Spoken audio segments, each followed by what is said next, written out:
Boa noite, gente. Bom, na aula passada, nós vimos como que se inicia uma ação penal. Vocês já sabem que a ação penal tem por início a denúncia e a queixa, né? Então, esse é o primeiro movimento feito para ensejar uma ação penal. Para isso, para que essa denúncia ou queixa ela possa vir a ser aceita, né? O juiz deve analisar alguns elementos.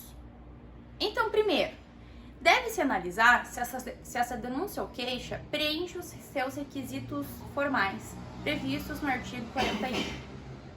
Se não tiver, essa denúncia ela é considerada inepta, ou seja, que não atende aos requisitos do artigo 41. Depois disso, o juízo deve analisar o quê? Os pressupostos processuais e as condições da ação. Ou seja, se tem legitimidade de parte, né? Se não há nenhuma causa impeditiva, por exemplo, não tem nenhum marco, não tem nenhuma prescrição, decadência, né?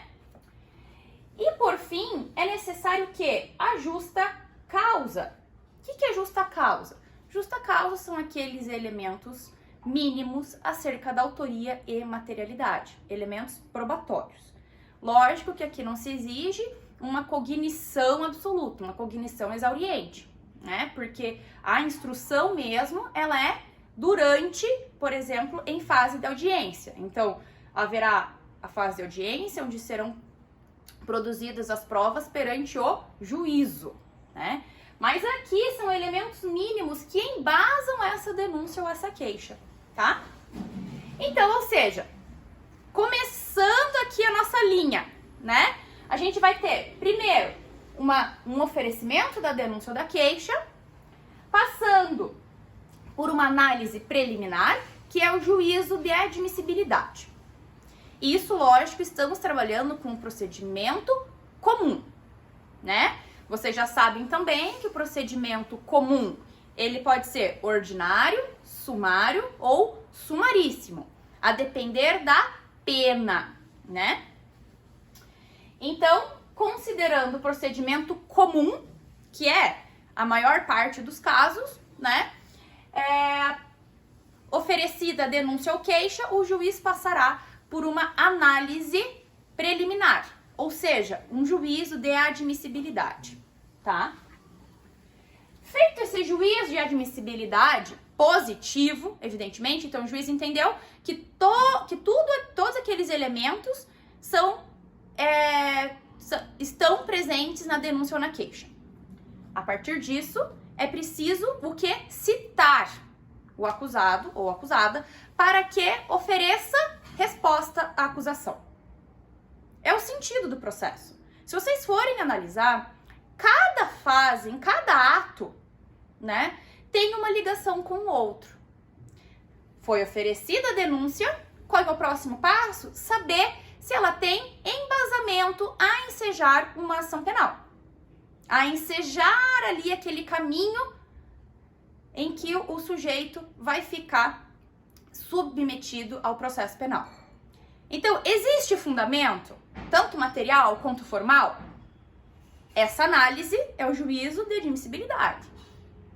Feito isso, é preciso o quê? Ora, se eu recebi uma acusação e ela foi, pelo menos preliminarmente, aceita, né? Eu preciso saber dessa acusação. Esse saber da acusação é a tal da citação, que não se confunde com intimação. Citação é quando eu recebo a informação para que eu apresente a minha resposta à acusação da mesma forma, ou seja, no mesmo pé de igualdade com a minha acusação. Ou seja, eu quero balancear a minha denúncia. Eu quero contraproduzir aqueles argumentos trazidos na acusação, tá? Então, a resposta à acusação, ela tem o mesmo sentido, né, do que o contraditório ela é o contraditório da minha denúncia, tá? Ela está em pé de igualdade. Isso é citação. Eu estou sendo informado de que tenho um processo penal. Tenho um processo penal contra a minha pessoa, né? O Ministério Público moveu uma ação penal contra a minha pessoa. Esse é o sentido da minha citação, tá? Eu tomar esse conhecimento e apresentar em pé de igualdade a minha resposta à acusação. Essa citação, gente, ela pode ser pessoal ou ficta. Eita, tá dando bug aqui, gente. Pessoal, né? Como o próprio nome diz, o próprio acusado ou acusada receberá aquela citação. Na citação vai ter a cópia da minha denúncia, tá? Ou queixa, lógico. Então haverá, junto com o mandado de citação, tem a minha denúncia ou queixa. Então, nós temos algumas maneiras de receber pessoalmente, o acusado ou acusada, receber pessoalmente essa citação. Poderá ser por mandado, que é a regra geral, né? Ou seja, eu resido em Curitiba, a minha ação penal foi movida em Curitiba. Não tenho discussões aqui a respeito de jurisdição, tá? Então, a ação foi movida em Curitiba, eu resido em Curitiba. Eu receberei essa citação na minha residência, né? Essa citação, ela tem basicamente os mesmos elementos do que exige no processo civil. Acontece que aqui temos uma observação importante. A regra geral é que todas as citações sejam feitas pessoalmente, né, por oficial de justiça. Existem casos em que eu não consigo fazer isso pessoalmente, e aí ela será ficta. Mas a gente considera que será por mandado, né? Sempre a citação deverá ser pessoal, sempre por oficial de justiça, sempre, quando houver réu preso. Então, a regra geral é que a citação, ela deverá ser feita pessoalmente, né? A citação deve ser feita pessoalmente, na pessoa do próprio acusado. Não basta o advogado. Por exemplo, o advogado já existe ali no inquérito, então eu cito o advogado, eu intimo o advogado para que o réu seja citado. Não, isso não é permitido, tá? Isso não é permitido. A citação é um ato importantíssimo, é o ato que vai inaugurar o conhecimento do acusado a respeito de um processo penal, né? A respeito daquele processo penal que foi movida uma ação penal contra ele. Então, é um momento extremamente importante. Eu não posso subsidiar isso ao advogado. Então, voltando. A citação, regra geral, ela é pessoal, porque é um ato importante, né? Há casos em que eu não consigo fazer isso pessoalmente e eu vou fazer isso de maneira ficta. Porém, não se admite essa maneira ficta, não se admite quando o acusado ou acusada estiverem presos. Então, quando os acusados ou acusado, enfim, estiverem sob a custódia do Estado, estiverem presos preventivamente, né, ou temporariamente, enfim, não importa a modalidade de prisão cautelar, mas que eles estiverem presos, tá, não será possível a citação ficta, apenas pessoal, tá? E nessa pessoal, gente, ela pode acontecer por carta precatória, que é quando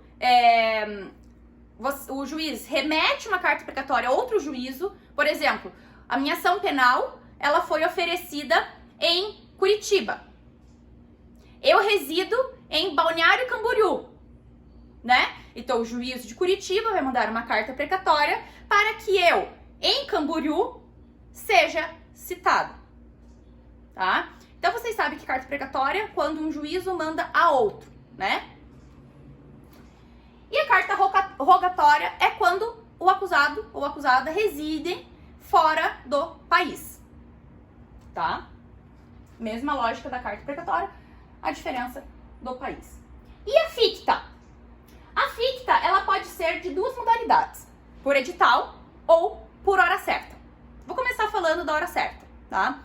A hora certa, eu necessito de indícios, até mais do que indícios, né? De que o sujeito, ou eu ia falar a sujeita, de que o sujeito está se ocultando, tá?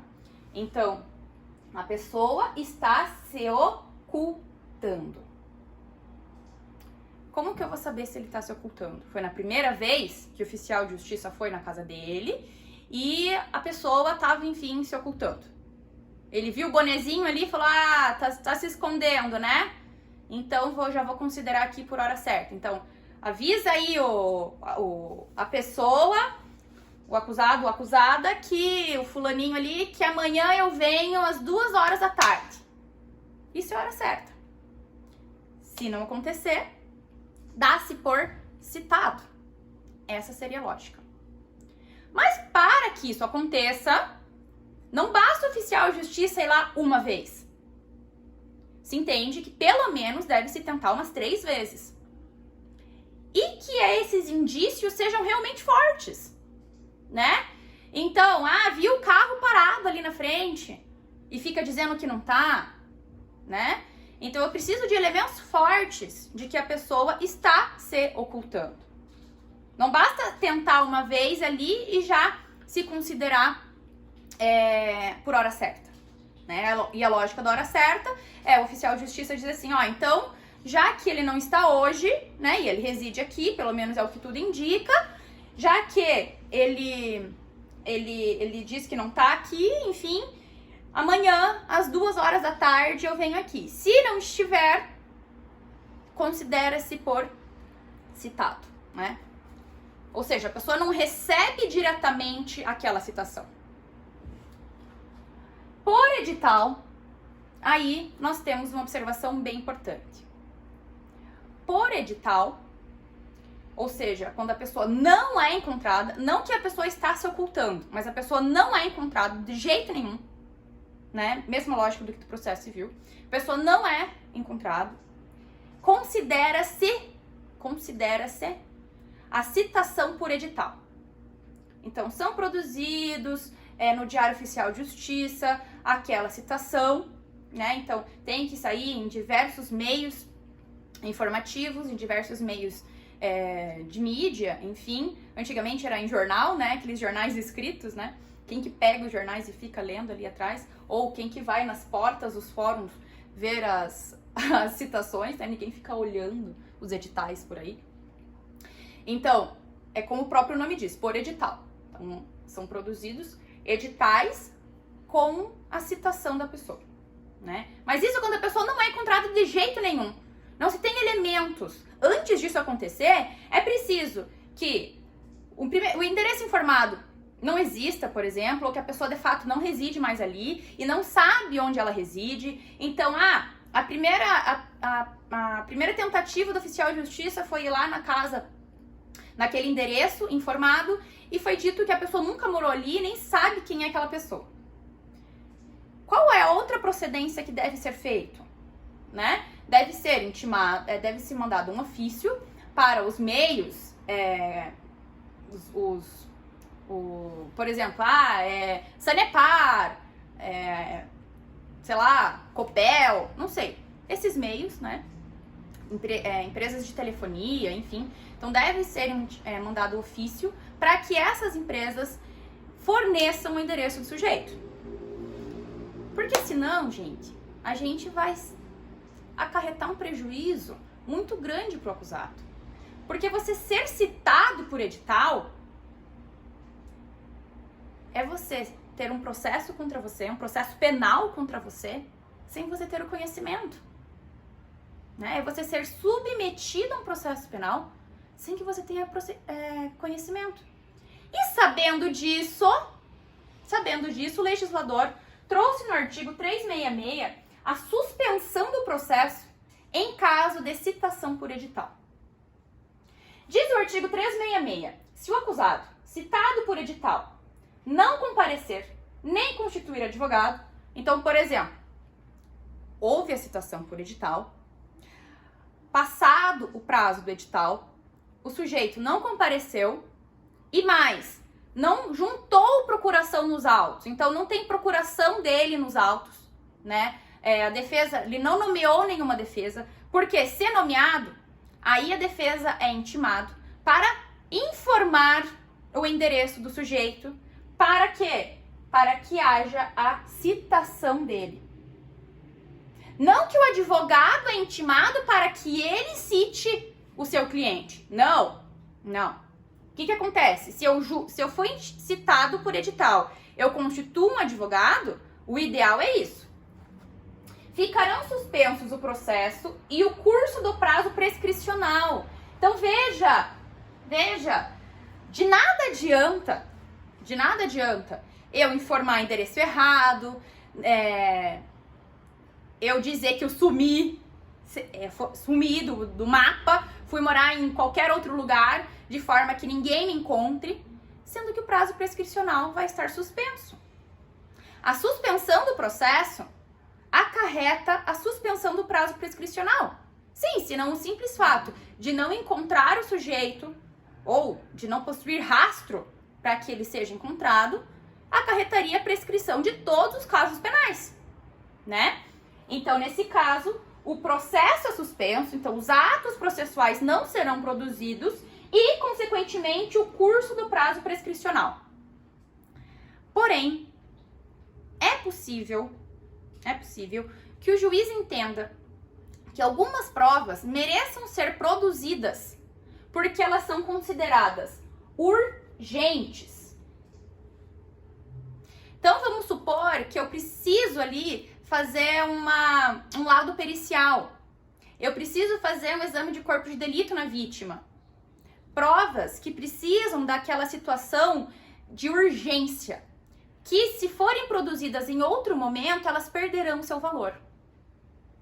Então, algumas provas não conseguem esperar a suspensão do processo. E o juiz, entendendo isso, claro, a pedido das partes, esse seria o ideal, né? Mas aqui a lei não deixa claro, mas o ideal é que a pedido das partes, ele pode mandar a produção dessas provas consideradas urgentes, para que não desnature essa prova, tá? E se for o caso, ele poderá decretar a prisão preventiva. Esse é o maior problema do artigo 366. Em especial, porque a lei anticrime, né, o pacote anticrime, que está em vigor desde o ano passado, ela instituiu que a prisão preventiva, ela deve ser a última da últimas rátios. Apenas quando a liberdade do sujeito colocar em risco o processo. Veja, se o sujeito nem foi encontrado, certo? O sujeito não foi encontrado. O processo está o quê? Suspenso. Teoricamente, o processo está suspenso. Conseguir decretar a prisão preventiva baseada em um processo suspenso é muito perigoso. É muito perigoso. Então, gente, tem muito doutrinador que vai dizer que essa última parte do artigo 366, depois da reforma do ano passado, no que tange a prisão preventiva, não mais subsiste. Até porque hoje as prisões preventivas não podem, desde o ano passado, serem decretadas de ofício. Elas só podem serem decretadas a pedido do órgão acusador. Sempre. Juiz não pode decretar de ofício. Foi o que a lei anticrime trouxe pra gente, tá? Então,